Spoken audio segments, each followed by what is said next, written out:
The 12 months. Time spins in a secret circle. Winter hides wisdom. And sometimes, hope itself must climb the mountain more than once. Once upon a time, deep in the mountains, where the wind cuts sharper than a knife, there lived a woman with 2 daughters. One was her own flesh and blood, Holena, spoiled rotten. The other was her stepdaughter, Marushka, gentle, hard-working, and kind. But kindness has no place in a house built on envy. The mother adored Holena, but couldn't stand the sight of Marushka. And why? Simply because Marushka grew more beautiful with every sunrise, while Holena grew uglier with every scowl. Marushka, poor soul, didn't know she was beautiful. She slaved away from dawn to dusk, washing, scrubbing, spinning, weaving, and hauling heavy loads of hay, while Holena did nothing but preen in the mirror and lounge about. Yet all Marushka got for her toil were curses and blows. The more she patiently suffered, the harder things seemed to get. The mother watched Marushka bloom, her own thoughts growing darker with each passing day. She'd spent many long evenings puzzling over her daughter's growing beauty, until at last she thought to herself, "Why should I keep this pretty thing around? When suitors come, they'll fall for her and leave my Holena sitting in the corner like a dusty broom. No, no, no. She must go." So the mother and daughter put their heads together and hatched a plan so cruel it would freeze a warm heart.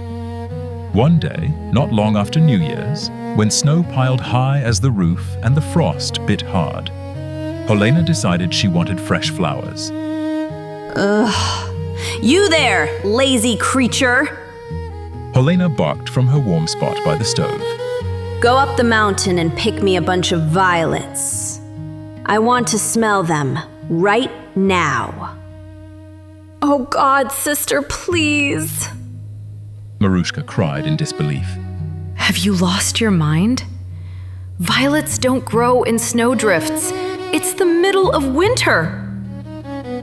Holena's eyes flashed with rage as she screamed, Silence, you useless wretch! How dare you argue when I give an order? Get out! And if you don't bring back violets, well, you'll end up wishing the snow had buried you for good. Before Marushka could beg, the stepmother grabbed her by the shoulder, shoved her out into the blizzard, and slammed the door with a heavy thud. Click. The lock turned. Marushka stood alone in the howling wind. The snow was endless, burying the paths, erasing the world. Tears froze on her cheeks as she stumbled toward the forest. She walked until her legs were numb and hunger gnawed at her belly. The cold bit into her skin, and she felt her strength fading fast. She just wanted to lie down and sleep. But then, a flicker of light in the distance. Shivering, she climbed towards the glow until she reached the very peak of the mountain. There, a great bonfire roared, cracking and spitting sparks into the night sky. Around the fire sat 12 stones, and on those stones sat 12 men. 3 were old and white-bearded, 3 were middle-aged, 3 were young, and 3 were the youngest of all. They sat in silence, staring into the flames.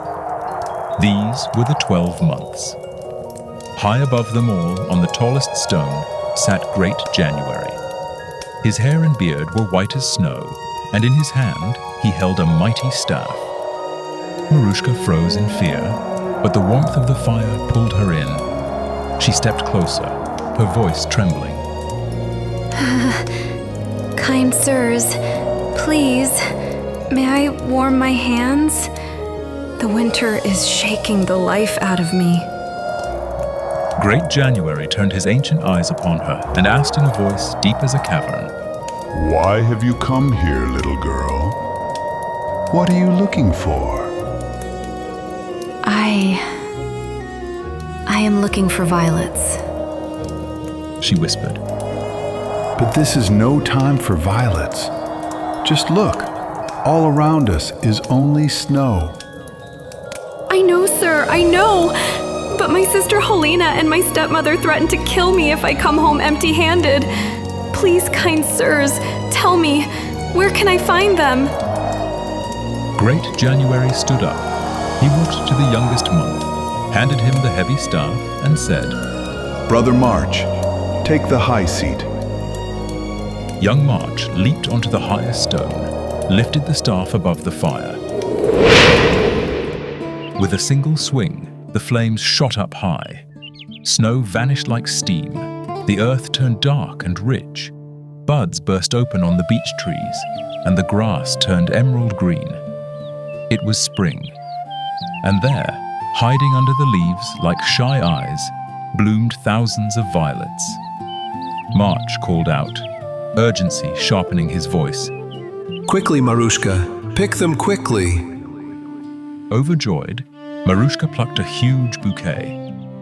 She thanked the 12 men by the fire with all her heart and ran home, the sweet scent trailing behind her. Holena and the stepmother stared in shock as she burst through the door. The smell of spring filled the icy house. Where on earth did you get them? Holena demanded, snatching the flowers. Up on the mountain. They are growing under the bushes. Marushka answered in a hush. Holena didn't even say, "Thank you." She pinned the violets to her waist, smelled them, let her mother smell them, but didn't offer a single petal to her sister. The next day, Holena sat by the stove, licking her lips. She decided she craved strawberries. Get up, you wretch! Run to the mountain and bring me strawberries. Sister, have mercy. Strawberries in winter? They don't grow on ice. Don't talk back, you little good-for-nothing. Go, and if you don't bring them, I'll strike you dead. Again, the stepmother shoved Marushka out into the bitter cold and bolted the door. Marushka wandered through the snow-blind woods, weeping. The cold bit into her bones. She sought the light again and found the 12 men around the fire, with great January presiding. Kind sirs, please, save me from the cold. Why are you back, dear child? What do you seek this time? Trembling, Marushka remembered the threats that sent her into the blizzard. I must find strawberries, or they will kill me. Great January rose, handed the staff to the eldest of the men sitting opposite him, and nodded gravely. Brother June, the honor is yours. Take the high seat. June climbed the stone and swung the stone. The fire roared, the snow melted into torrents, the forest turned lush and green, birds sang, and the air grew thick with heat. It was summer. White star flowers dotted the ground, turning into plump red strawberries before her very eyes. It looked as if the forest floor was spilling over with red sweetness. With urgency in his voice, June called out, Hurry, Marushka! Gather them, don't delay! Overjoyed, Marushka filled her apron, thanked the months again and again, then ran off straight home. Holena and the stepmother couldn't believe their eyes. The scent of ripe strawberries filled the room. Where did you find these? Holena scoffed, mouth full of juice. Up in the mountain woods. There's plenty for anyone, just under the bushes. Marushka answered softly, hoping not to cause any more fuss. Holena ate until her lips dripped red, and the stepmother ate too. But not a single berry was offered to Marushka. On the third day, Holena's greed grew even wilder. Now she wanted fresh red apples. You! Go to the forest and bring me red apples, and be quick about it! But sister, apples in the winter? One more word and I'll break every bone in your body! Go! For the third time, Marushka was cast out into the freezing void. She dragged herself to the mountain top, half dead from exhaustion. There, at the very peak, the 12 men, the 12 months, sat unmoving around the fire, as if frozen in place. At the highest stone, Great January, white-bearded and stern, still held his mighty staff. Good people, please, let me warm myself. The cold has shaken me down to my bones. I beg you. Marushka pleaded with every trembling breath. The circle sat silent until Great January looked up, his eyes softening for a moment. Why have you come once more, child, in such cold and weariness? I'm looking for red apples. My sister said she'd kill me if I return empty-handed. Please, even one apple would save me. Great January rose, handed the staff to the eldest of the men sitting opposite him, and nodded gravely.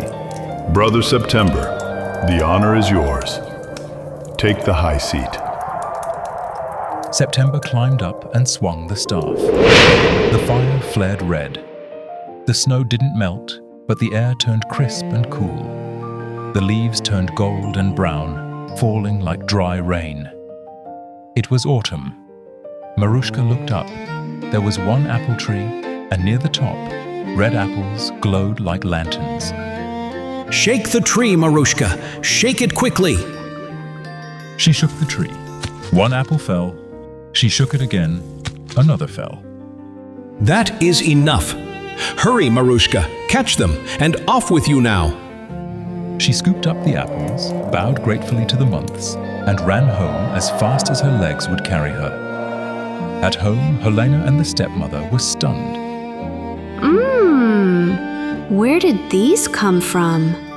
Holena asked, biting into one. High up on the mountain peak. Plenty up there. Why didn't you bring more, you thief? You ate them on the way, didn't you? I didn't.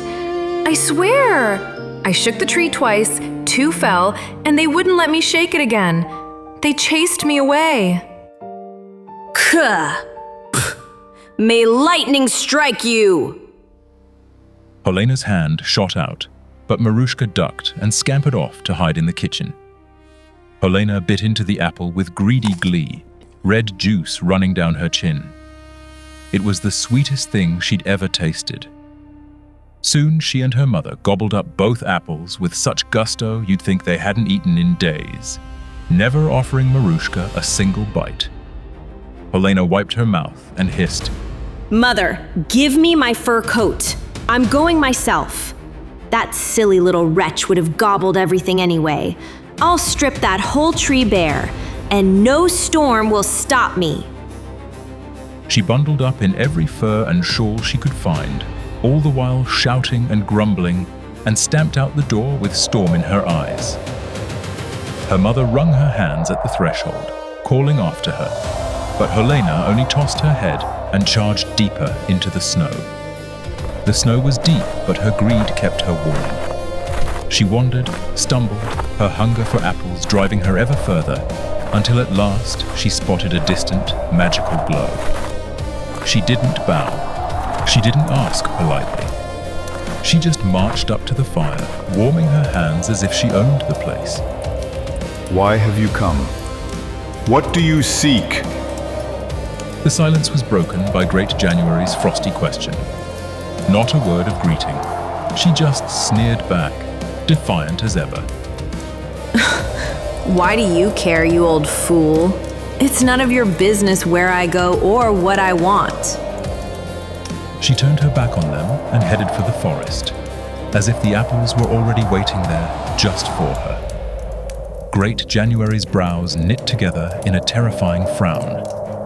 He raised his staff high above his head and spun it wild and fast. The fire died instantly. The sky turned pitch black. The wind howled like a starving wolf, and the snow fell so thick it was like being buried alive. It was a true blinding blizzard. Holena couldn't see her own hands. She stumbled into drifts, cursing Marushka, cursing the cold. Her limbs grew heavy. The frost sealed her eyes. She fell into a snowbank, and the white darkness swallowed her whole. At home, the mother waited, first at the window, then at the door, peering out again and again as hours ticked by. Still, Holena did not return. She's probably gobbling apples right there. She muttered angrily, yanked on her coat, and set out into the swirling cold. Snow whipped about her, stinging her cheeks, but she kept calling. Holena! Holena! Where are you? But the wind swallowed every word. She wandered deeper into the icy void, cursing the day and the night. Her legs failed her. She sank into the snow, and the cold stopped her heart. Back in the cottage, Marushka cooked dinner and waited. The spinning wheel turned, the fire burned down, but no one returned. The storm raged outside, rattling the roof tiles like bones. Morning came, bright and still. Marushka looked out. The world was a sheet of white innocence. But there was no sister, no stepmother. They were part of the mountain now. The cottage and the garden were now hers alone. And when the spring truly came, bringing warm winds and the scent of violets, she found a husband who cherished her gentle heart. And so, deep in the mountains, peace finally settled over the house, undisturbed by envy or cold.